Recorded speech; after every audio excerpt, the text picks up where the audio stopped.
أحمده ونصلي ونسلم على رسوله الكريم وعلى آله وصحبه أجمعين أما بعد. Alhamdulillah jemaah salat maghrib ini dimuliakan Allah. Kita lanjut ngaji mengisi i'tikaf kita pada maghrib tafsir surah Al-Kafirun. Sebelumnya kita kirim al-Fatihah untuk guru-guru kita juga mu'alif kitab ini ila Nabi Mustafa Muhammadin sallallahu alaihi wasallam azwaji wa auladi adraka jemaah ya Allah subhanahu Syekh Nazrul Ta'ala Syekh Mahfud إلى الإمام الجليلين إلى الشيخ محمد صلى الله عليه وسلم. الفاتحة. أعوذ بالله من الشيطان الرجيم. بسم الله الرحمن الرحيم. الحمد لله رب العالمين الرحمن الرحيم مالك يوم الدين. إياك نعبد وإياك نستعين اهدنا الصراط المستقيم صراط الذين أنعمت عليهم غير المغضوب عليهم ولا الضالين. آمين. بسم الله الرحمن الرحيم. سورة الكافرون. Surah Al-Kafirun Makkiyah. Surah ini termasuk surah yang Makkiyah atau turun sebelum hijrah. Sebagian juga ada yang mengatakan Madaniyah juga. Memang untuk Makkiyah dengan Madaniyah itu tidak sepakat karena tentu pengetahuan tentang Makkiyah dan Madaniyah itu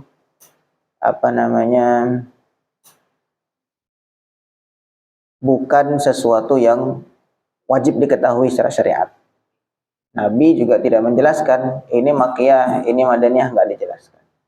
Maksudnya kepentingan kita tahu ini surah atau ayat ini Makkiyah atau Madaniyah itu kepentingan untuk tafsir sehingga kita bisa memahami makna dari surah atau ayat tersebut dengan baik begitu, dengan sebenar-benarnya. Tapi ketika zaman sahabat dulu, ketika zaman Nabi masih hidup, ya pengetahuan tentang Makkiyah dan Madaniyah itu tidak darurat, tidak urgent begitu, sehingga tidak dijelaskan oleh Nabi. Tapi kemudian selepas-lepasnya para ulama membukukan tentang tafsir, baru mulai ada pembahasan ini untuk memahami ayat atau surah itu mesti harus diketahui seluk-beluknya. Nah, tidak hanya kita tahu membaca secara harfiah saja, tapi harus tahu bagaimana asbabun nuzulnya, kemudian ini Makkiyah atau Madaniyah dan seterusnya. Sehingga satu surah banyak sekali, surah ataupun ayat itu khilaf para ulama, ini Makkiyah, ini Madaniyah. Maksud juga Al-Kafirun ini sebagian mengatakan Madaniyah. Wa ayatuha, ayat-ayatnya situn, ada 6 ayat. Nazalat, surah ini turun lamma qala ruhtun, ketika satu kelompok minal musyrikin, dari orang-orang musyrik, mereka mengatakan li Rasulillah sallallahu alaihi wasallam, kepada Rasulullah, ta'budu, kamu menyembah wahai Rasul, alihatana, kepada Tuhan-Tuhan kami, sanatan, setahun. Wa na'budu, dan kita menyembah, kami menyembah ilahaka, Tuhan kamu, sanatan, setahun. Jadi dalam asbabun nuzul yang surah ini hasil dari peristiwa kama qala Ibnu Abbas, diriwayatkan dari Ibnu Abbas, anna sabab nuzuliha, sebab turunnya ayat ini, annal Walid ibn al-Mughirah, kemudian Al-As ibn Wa'il wal Aswad ibn Muttalib wa Umayyah bin Khalaf, qalu, mereka mengatakan, Rasulullah sallallahu alaihi wasallam, wahai Rasulullah, laqau, mereka menjumpai Rasulullah sallallahu alaihi wasallam, faqalu, kemudian mengatakan, ya Muhammad, wahai Muhammad, halumma, kemari, falta'bud ma na'budu, nanti engkau menyembah apa yang kami sembah, wa na'budu ma ta'budu, dan kami juga akan menyembah apa yang kamu sembah, wa nashtariku nahnu wa anta fi amrina kulli, kita sama-sama bergabung, maksudnya sama-sama bercampurlah dalam urusan ibadah kita semuanya. Dalam hal ibadah, engkau ikut sama kami setahun, kami nanti setahun berikutnya akan ikut sama kamu setahun. Jadi konsep seperti ini sudah sejak zaman Nabi masih hidup. Campur-campur dalam agama itu sudah demikian. Tapi Islam mengajarkan tentang toleransi ini puncaknya. Tentang surah ini. Fa in kana alladhi ji'ta bihi khairan mimma bi'aidina, kalau ajaran yang engkau bawa Muhammad, ajaran yang engkau bawa, agama yang engkau bawa itu lebih baik daripada agama yang kami anut, kunna qad asyraknaka fihi, dan maka kami sudah mengambil bagian dari agamamu. Kan kita ikut nyembah kamu juga. Nah, wa nashtariku wa akhadna bihadzina minhu, dan kami juga sudah mengambil bagian dari agamamu. Wa in kana alladhi ba'idina khairan mimma biyadika, kemudian kalau seandainya agama kita, agama kami itu lebih baik daripada agamamu, kunta qad asyraqtana fi amrina, maka kamu sudah mengambil bagian dari agama kami. Jadi kita sama-sama enak gitu. Wa akhadta bihadzika minhu, dan engkau mengambil bagianmu dari agama kami. Fa'anzalallahu azza wa jalla, maka Allah menurunkan qul ya ayyuhal kafirun sampai akhir surah. Jadi konsep seperti itu kelihatannya kayak bagus ya. Kelihatannya kayak bagus, tapi justru itu mengajarkan ketidakpastian kepada agama sendiri. Maka sebenarnya justru yang paling benar adalah setiap agama wajib memberikan, mendoktrin, memberi pemahaman bahwa agama kita inilah yang paling benar. Kita sebagai agama Islam harus memberi keyakinan dengan dengan seluruh kemampuan kita, logika kita, ilmiah kita yakinkan bahwa inilah agama yang paling benar. Kemudian agama lain ya silahkan diuji begitu, diuji kebenarannya.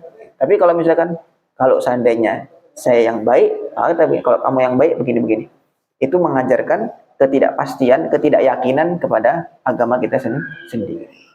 Jadi kelihatannya kayak bagus dibungkus demikian rupa dengan bahasa-bahasa yang menarik, seakan-akan baik, padahal itu ada kebusukan yang tersembunyi. Maka Allah memberikan keputusan yang jelas, harus demikian. Qul, katakanlah, ya ayyuhal kafirun, hai orang-orang kafir, la a'budu, aku tidak akan menyembah, fil hali, sekarang ini, ma ta'budun, apa yang kalian sembah, minal asnami, berupa berhala-berhala. Allahu akbar. Wala antum, dan kalian tidak menyembah, wala antum, dan kalian tidak, abiduna, menyembah, fil hali, sekarang ini, ma a'budu, Tuhan yang kami sembah, Tuhan yang aku sembah, wa huwallahu ta'ala wahdahu, yaitu Allah subhanahu wa ta'ala. Wala ana, dan tidaklah aku, abidun, akan menyembah, fil istiqbali, nanti, sekarang ini saya nggak nyembah, dan nanti akan seterusnya aku akan menyembah, ma'abadtum, apa yang kalian sembah. Wala antum, dan kalian tidak menyembah, wala antum abiduna, dan kalian tidak menyembah, fil istiqbali, pada waktu nanti juga, ma'abudu, apa yang aku sembah. Di sini dia ada pernyataan wala antum abiduna ma'abud, kalian tidak akan menyembah apa yang aku sembah. Jadi kalau sudah tertulis dalam Al-Quran, berarti maknanya nggak akan berubah. Kan begitu. Bagaimana mungkin Allah subhanahu wa ta'ala menyatakan sesuatu yang, mereka kan masih hidup ini, orang kafir, orang musyrikin, mereka masih hidup. Kemudian sudah dicap di dalam Al-Quran, bahwa mereka tidak akan menyembah Allah subhanahu wa ta'ala yang disembah oleh baginda Nabi Muhammad SAW. Ini kenapa? Alimallahu, Allah tahu, minhum, dari mereka, annahum, bahwa mereka itu la yu'minuna, mereka tidak akan beriman. Karena memang sudah takdir Allah, sudah dalam pengetahuan Allah, mereka sampai wafat nggak akan beriman. Akhirnya Allah Subhanahu wa taala sudah kunci mereka. Sama seperti kemarin kisahnya Abu Lahab itu dalam surah Al-Lahab itu. Abu Lahab masih hidup, tapi kemudian kepastian bahwa Abu Lahab menjadi penghuni neraka itu sudah dinyatakan dalam Al-Qur'an. Dan itu tidak akan berubah, tidak akan berubah. Maknanya memang Allah Subhanahu wa taala sudah tahu bahwa Abu Lahab itu tidak akan beriman sampai mati. Gitu. Kan kelihatannya kan kayak bertentangan. Loh, kok Allah Subhanahu wa taala malah menyatakan mereka nggak akan beriman? Kan Nabi kan memang diutus untuk ngajak mereka beriman kepada Allah, kan gitu. Kok malah Allah Subhanahu wa taala memastikan bahwa mereka nggak akan beriman? Karena memang begini, Allah Subhanahu wa taala menciptakan manusia itu memang kehendak Allah, tidak semuanya beriman. Tidak semua beriman. Walau syaa rabbuka laja'alan nasa ummatan wahidah wala yazaluna mukhtalifin. Seandainya Allah mau, seandainya Allah berkehendak, Allah akan jadikan umat ini, manusia ini ummatan wahidah, ya satu umat. Wala yazaluna mukhtalifin, tetapi mereka akan terus nantiasa mukhtalif, ikhtilaf, berbeda pendapat terus. Illa man rahimah rabbuk, kecuali orang-orang yang Allah rahmati, Allah berikan rahmat kepada mereka. Jadi Allah Subhanahu wa taala memang mau nguji untuk manusia ini. Maksudnya begini ya, Allah Subhanahu wa taala mampu menciptakan makhluk itu semua beriman, mampu. Dan gini, ada orang bertanya, kalau memang agama Islam itu agama yang paling benar, kalau memang Allah Subhanahu wa taala itu ya Tuhan yang esa dan maha segala-galanya, kenapa kok nggak sekalian manusia diciptakan iman semua saja? Gitu. Jadi nggak capek-capek orang dakwah. Kan enak begitu. Jawabannya, memang Allah menghendaki demikian. Kalau Allah sudah punya maunya begitu, ya sudah begitu. Allah Subhanahu wa taala kalau mau, Allah mampu menciptakan makhluk semua beriman. Yaitu malaikat. Nggak ada malaikat yang ingkar, nggak ada. Malaikat bahkan jumlahnya jauh lebih banyak daripada manusia. Dan semuanya beriman, nggak ada yang kufur. Dan Allah juga menciptakan yang iblis itu dan bala tentaranya, semuanya kufur semua, tidak ada yang beriman. Coba. Nah, sedangkan manusia ini memang Allah mau, Allah ciptakan mereka tuh ada yang beriman, ada yang tidak beriman. Jadi kita tidak bisa mau semua orang beriman 100%, itu tidak akan terjadi. Memang Allah nyatakan bahwa nanti di penghuni neraka itu la'amla'anna jahannama minal jinnati wan nasi. Aku penuhi jahanam itu, neraka itu, dari jin dan manusia. Jadi memang ada manusia-manusia yang Allah SWT sudah nyatakan sejak awal penciptaan itu memang sudah ini penghuni neraka. Ya mudah-mudahan Allah SWT lindungi kita dari neraka itu. Memang tidak ada yang tahu, Masya Allah, tidak ada yang tahu. Lalu kenapa? Akhirnya juga ada pertanyaan lagi juga. Kok Allah demikian tega, demikian sadis menciptakan manusia, ada yang di neraka, ada yang di surga. Di neraka kan disiksa terus-terusan. Jawabannya justru karena Allah berkehendak bebas, itulah Allah menjadi Tuhan. Kan gitu. Kalau Allah Subhanahu wa taala itu diatur-atur oleh maunya hamba, kita kan maunya gini, Allah tuh harusnya begini. Yang menyatakan harus itu siapa? Kan begitu. Kok Tuhan itu kok diharuskan begini, harusnya begitu, kan berarti kan Tuhan itu tidak punya otoritas penuh, kan gitu. Justru karena Allah itu mempunyai otoritas penuh, kekuasaan penuh, kehendak penuh, sehingga dia karena itulah disembah. Nah, kemudian jawaban yang kedua, memang Allah SWT menjadikan dunia ini sebagai ujian, Nah, ini ayat surah Al-Kafirun ini surah untuk toleransi. Toleransi itu batasnya adalah lakum dinukum waliyadin. Lakum wa itlaquma 'alallah, wa itlaquma, penggunaan lafaz ma itu kan perkara artinya. 'Alallah, untuk nama Allah, ala wajhil muqabalati adalah atas sisi dari sisi muqabalah. Muqabalah itu menyesuaikan. Karena la a'budu ma ta'budun, aku tidak menyembah apa yang kalian sembah. Maka kemudian untuk menyesuaikan secara bentuk, itu, secara penulisan itu supaya bagus, supaya indah, itu sama-sama pakai ma juga. Jadi Allah dibahasakan perkara. Kalian juga tidak menyembah perkara yang aku sembah atau apa yang aku sembah. Jadi sebenarnya itu ala wajhil muqabalah, ini kata mufassirin demikian. Lakum dinukum, lakum bagi kalian, dinukum agama kalian, asyirku yaitu kesyirikan, wali dan milik aku, dini agama aku, al-islamu yaitu Islam, wahada dan ini maksudnya toleransi seperti ini, qabla ayyumara bil harbi, sebelum Nabi diperintah untuk perang. Ketika diperintah perang ya sudah, memang ada perintah perang sendiri. Tapi ketika masih belum ada perintah perang, waktu itu ini kan masih periode Mekah. kondisi atau kekuatan orang Islam waktu itu masih lemah, sehingga tidak memungkinkan dakwah secara terang-terangan, dakwah secara frontal, sehingga masih dakwah secara tauhid. Gitu. Kemudian di sini waktu sama suratul Mu'abadah, surah Al-Kafirun disebut juga dengan surah Al-Mu'abadah. Maksudnya ay al-mukhalafah fil ibadah, perbedaan dalam hal ibadah, wal mu'anadah fiha, dan sama berlawanan dalam hal ibadah. Jadi pokoknya untuk hal-hal yang lain sifatnya kemanusiaan, sosial dan sebagainya, itu kita masih bahkan dianjurkan tetap berbuat baik pada tetangga, pada saudara, keluarga, walaupun berbeda agama. Tapi untuk urusan sembah menyembah, nah ini kita sudah punya garis merah, tidak bisa dilewati. Lakum dinukum waliyadin. Wa suratul Ikhlas, ini surah Kafirun juga disebut dengan surah Al-Ikhlas. Liannaha, kenapa? Karena surah ini dalatun 'alal ikhlasi fil ibadati wad din. Ini menunjukkan keikhlasan. Ikhlas artinya murni. Kemurnian dalam ibadah dan agama. Murni. Kama anna qul huwallahu ahad, sebagaimana qul huwallahu ahad tusamma surat Al-Ikhlas, disebut dengan surah Al-Ikhlas.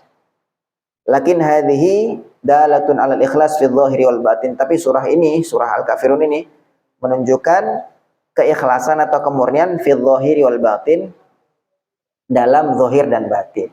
Maksudnya kalau dalam surah Ikhlas kan qul huwallahu ahad Allahus samad lam yalid wa lam yulad wa lam yakul lahu kufuwan, itu kan menceritakan sifat-sifat Allah. Allah as-samad yang digantungi, lam yalid wa lam yulad, tidak beranak dan tidak diperanakkan. Kemudian menceritakan tentang sifat-sifatnya Allah Subhanahu wa taala, itu menggambarkan keikhlasan hati. Tetapi kalau Al-Kafirun, di samping keikhlasan hati ada sikap secara zahir. Sikap secara jasmani, bagaimana sama sekali tidak menyembah, tidak rukuk, tidak sujud kepada selain Allah Subhanahu wa taala. Jadi dua malah justru zahir dan batin ikhlas. Was-samadiyatu, surah Al-Ikhlas dalatun 'ala ikhlasil qalbi minasyirki, menunjukkan kebersihan atau kemurnian hati dari syirik.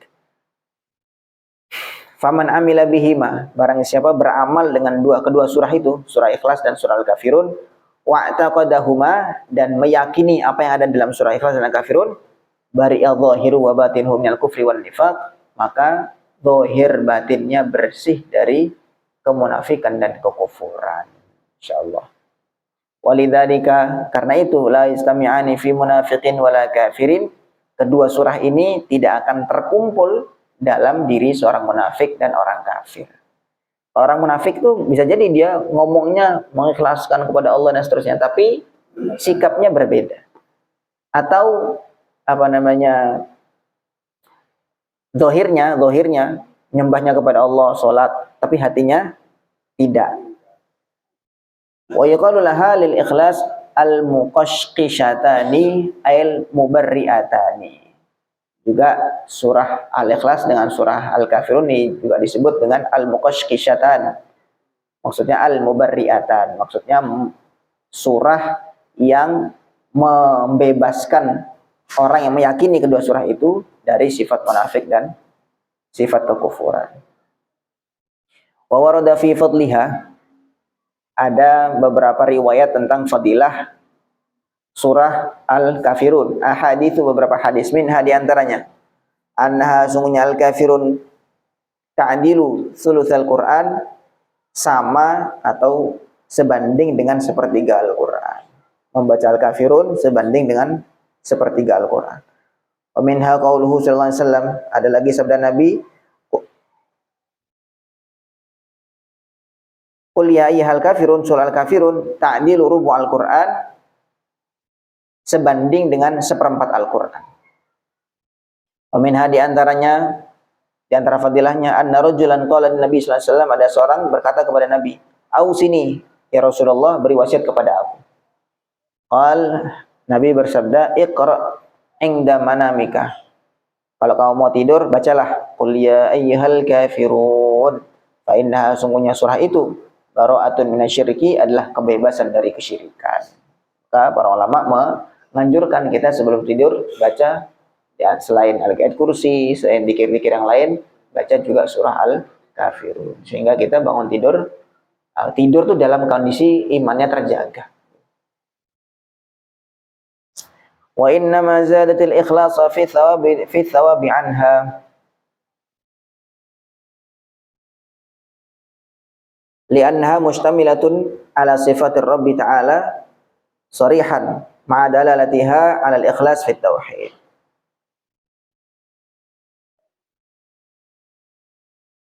Jadi kelebihannya surah Al-Kafirun dibanding Al-Ikhlas, gitu, karena Al-Kafirun tadi ada dua, yaitu dia zahir dan batin. Tapi kalau Ikhlas hanya batin saja, menggambarkan kebersihan hati saja dalam ibadah kepada Allah. Tapi kemudian kalau Al-Kafirun ditambah dengan sikap secara zahir bahwa tidak menyembah, tidak memberikan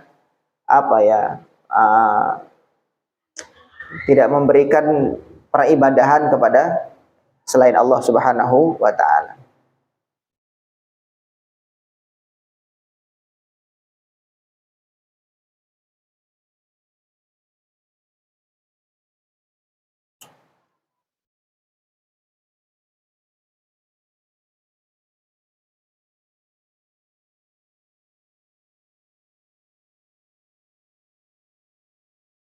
Jadi kemudian alimallahu minhum annahum la yu'minun.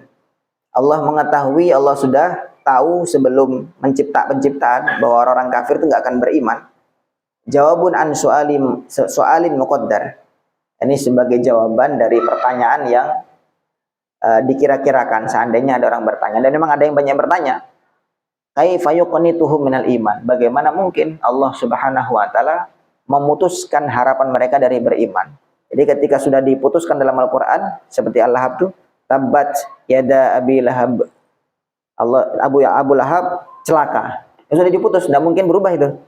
Kalau misalkan berubah, ya berarti kan kemukjizatan Al-Qur'an batal kan? Gitu.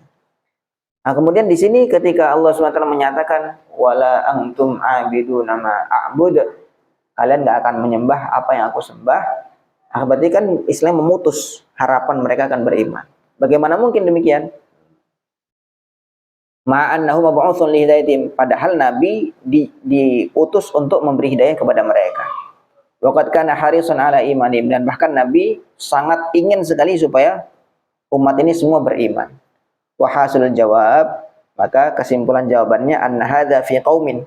Jadi pernyataan Allah Subhanahu wa taala menetapkan mereka itu tidak akan beriman, itu adalah untuk satu kaum, satu kelompok, alimallahu annahum la yu'minuna abadan, yang Allah sudah yakin, Allah sudah tahu dalam pengetahuan Allah bahwa mereka tidak akan beriman selama-lamanya. Adapun dalam yang lain ya Allah tidak menyatakan sih seluruh orang kafir, enggak. Tapi waktu itu konteksnya adalah yang mengajak Nabi untuk bareng-bareng ibadah tadi itu. Jadi tidak semua orang kafir maksudnya. Ini dalam satu kaum tertentu saja. Fa akhbara nabiyahu bidzalika.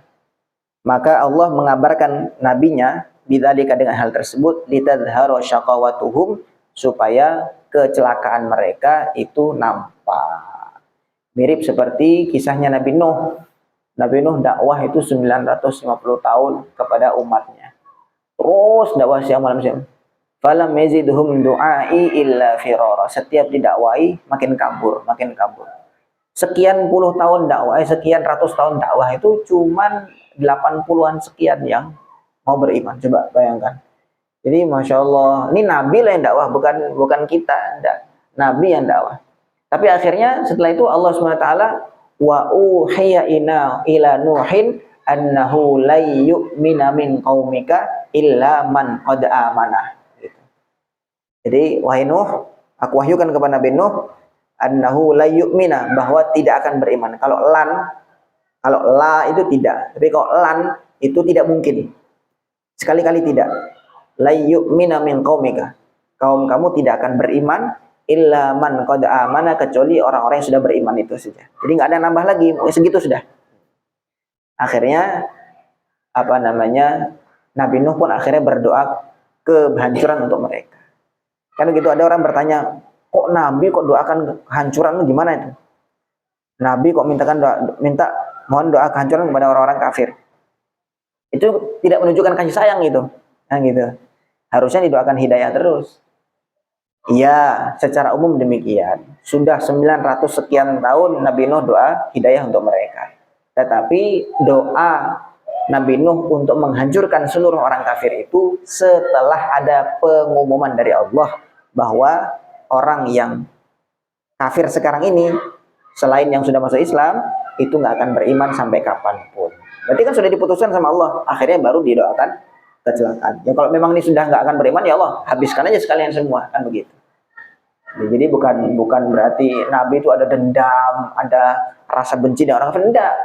Tapi justru memang karena sudah keputusan Allah, annahu la yu'mina min qaumika illa man qad amana, bahwa sudah nggak akan beriman lagi kecuali yang sudah beriman. Ini sama seperti ini juga, bahwa Allah mengumumkan tidak akan beriman orang yang mengajak Nabi untuk begitu itu.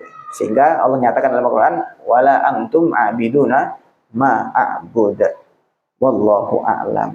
Jadi ini surah penting ini sebagai prinsip orang Islam. Sekarang orang Islam juga ada yang agak terpengaruh dengan konsep-konsep demikian. Akhirnya ikut-ikut ke tempat ibadah mereka. Ini alasannya karena toleransi dan segala. Oh, itu kebablasan. Dan konsep ini bukan baru. Sudah lama, cuman istilahnya berulang aja terus begitu. Berulang. Hanya istilahnya aja berbeda. Istilahnya dibungkus dengan kata-kata yang manis, nampak baik begitu. Padahal itu sudah dijelaskan dalam Al-Quran. Kita orang Islam punya prinsip, lakum dinukum waliyadin. Allahu a'lam. Mudah-mudahan bisa kita pahami, tambahan ilmu untuk kita semuanya. Subhanallah bihamdihi, subhanakallahumma bihamdika, asyhadu an la ilaha illa anta astaghfiruka wa atubu ilaik. Assalamualaikum warahmatullahi wabarakatuh.